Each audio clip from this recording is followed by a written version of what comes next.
GCash assistance pa rin po kasi wala man akong yung NDA, and yung GCash, Paymaya. The DSWD says they have already started distributing the second tranche of the Social Amelioration Program or SAP, with distribution already completed for some 1.3 million Pantawid Pamilya Program beneficiaries.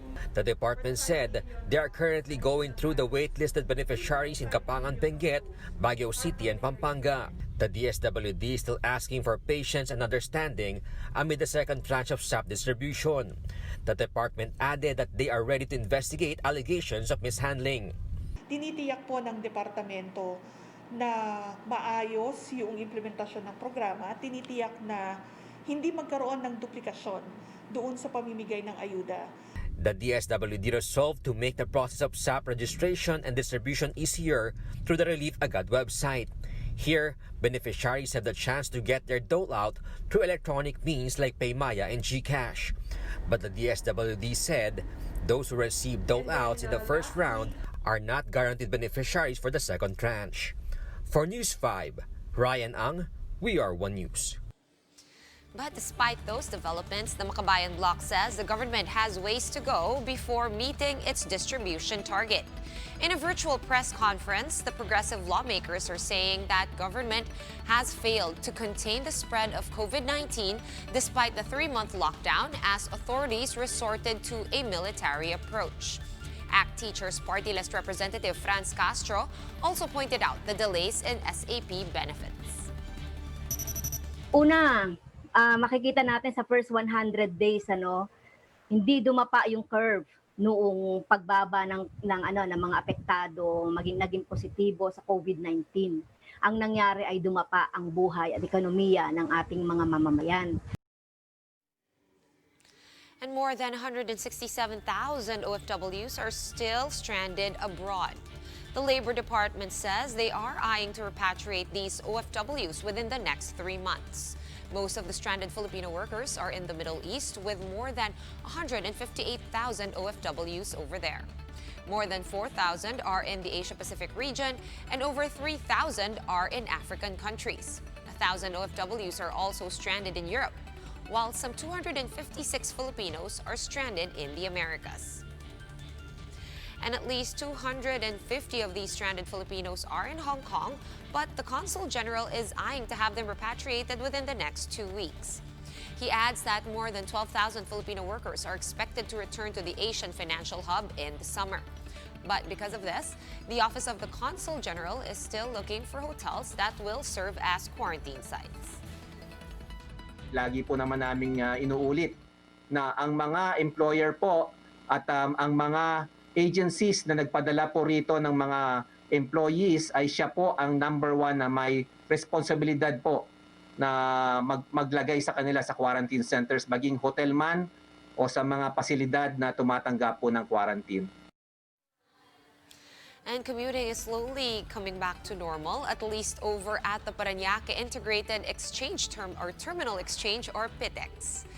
The management is currently preparing for the influx as passenger volume already climbed up to 10,000. That is higher than 3,000 in the past weeks. Some OFWs who are being sent home by the government also pass through the terminal, but management assures that they don't get mixed up with the crowd of commuters. PITEX management will be deploying more personnel to strictly implement safety protocols. Nakita natin na dumadagdag sana yung mga tao dahil unti-unti na nagbabalik yung mga kababayan natin sa kanilang mga hanapbuhay. Kaya tayo naman yung nag-adjust na rin, no? Upang sa ganun hindi naman sila mahirapan sa pagpasok. Hindi natin pinagaang yung health protocols natin dahil kasi importante ito na para tiyakin ligtas sila. And after the so-called bill shock over power bills, water consumers were also stunned with their water bills during the community quarantine period. But those reflect actual consumption from March to May, according to water concessionaire Maynilad. The firm did not send out bills during the period since they did not do meter readings. This is also the case for Manila Water. Both water concessionaires are giving customers leeway to pay for their dues. Kasi ang gusto po namin, hindi po lalong mahirapan ang ating mga customer. Kaya po, tinignan na namin at nag-simulate na po kami ng pinakamagaan in peso value na babayaran ng ating customer. Power distributor Meralco also reminds the public that only 1/4 of their electric bill is due by the end of this month. Meralco reiterates that consumers can avail of installment plans. Yung 1/4, inaasahan naman natin na masisettle na ng customer yun dahil 1/4 of what they have consumed since March. So I think that's adequate already to settle their bill. But as we said, we will be very considerate in terms of them being able to settle the bill. We're pausing for a quick break for now, but we will be back with more stories after that. Stay with us here on One News.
You are still watching One News Now.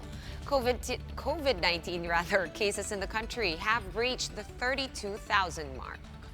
This is after the Health Department recorded 470 new COVID-19 cases, of which over 350 are fresh, while around 110 are late. 18 new COVID-19 deaths were reported today, pushing the death count to over 1,200. Meanwhile, the DOH records more than 8,600 recoveries in the country, with over 200 new recoveries recorded in the past 24 hours. So far, the government has already spent over 355 billion pesos for the country's pandemic response. Budget Secretary Wendell Avisado says that of that figure, 247 billion came from pooled savings and 96 billion came from unprogrammed appropriations. Avisado also said that they will submit documents to the Ombudsman as they probe alleged irregularities in the government's COVID-19 response. Kaakibat po yan ng kapangyarihan ng Ombudsman na magsagawa ng karapatang investigasyon pagka meron silang obserbasyon o mga report na natatanggap. At kami naman dito sa DBM ay nakahanda at bukas nga sa pagkakaalam ko isusumite na namin yung mga dokumento na hinihingi sa amin ng Office of the Ombudsman. Filipinos here and abroad are taking part in clinical trials for possible COVID-19 vaccines. News 5's Ria Fernandez joins us now from Pasig to tell us the latest. Ria, how is the Philippines participating in this race to find the COVID cure exactly? Sean, now that the COVID-19 infections across the globe has reached the 9 million mark, more countries are racing against time to find a cure. For one, the Philippines will be participating in the World Health Organization Solidarity Trial for possible anti-COVID vaccines. At least 300 COVID-19 patients have so far agreed to participate in the WHO's clinical trial. Secretary Fortunato de la Peña told One News Agenda that they're aiming for 500 samples. By July, authorities will start looking for potential trial sites, which will require additional funding. DOST pegs the cost at 3 million pesos per vaccine once it pushes through. It happens to have, let's say, 5 or 6 vaccines that will be identified. Let's say 30 to 40 million per vaccine. So let's say put it at the maximum 40, and if there are 5 vaccines, there will be around 200 million that we will be needing. And in addition, if there is a trial that will require still a phase 2, okay, this is the second to the last supposed to be. That will require an additional 16 million pesos on our part. Currently, some 300 vaccines are subject to trial in different countries. I'm hopeful, I'm optimistic, but vaccine development is a complex undertaking. It comes with a lot of uncertainty. But while there's none yet, various medicines have been floated as a lifesaver for COVID-19 patients, including dexamethasone, an anti-inflammatory drug used to treat severe allergies and cancer, among others.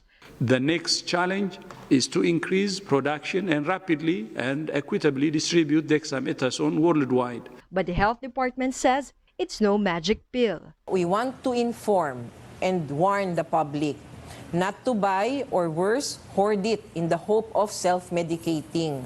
Huwag po natin basta-basta iinumin ng walang payo ng doktor. They're more hopeful with the Japanese anti-flu drug Avigan, trials of which may start next month should the FDA and the Ethics Committee approve. Over in Switzerland, a Filipina is part of a team that created a method capable of analyzing 100,000 COVID test samples in just a few days, all through a person's gargle. She is Catherine Aquino, a biology graduate from UP Los Baños. When we read the DNA, we can see we should be able to figure out what strain you got, and most probably where you got where one got infected with the flu. But Aquino clarifies this just complements the real-time polymerase chain reaction, or RT-PCR, the diagnostic gold standard. We have the recipe out online. We're happy to collaborate with everyone actually who wants to use the technology.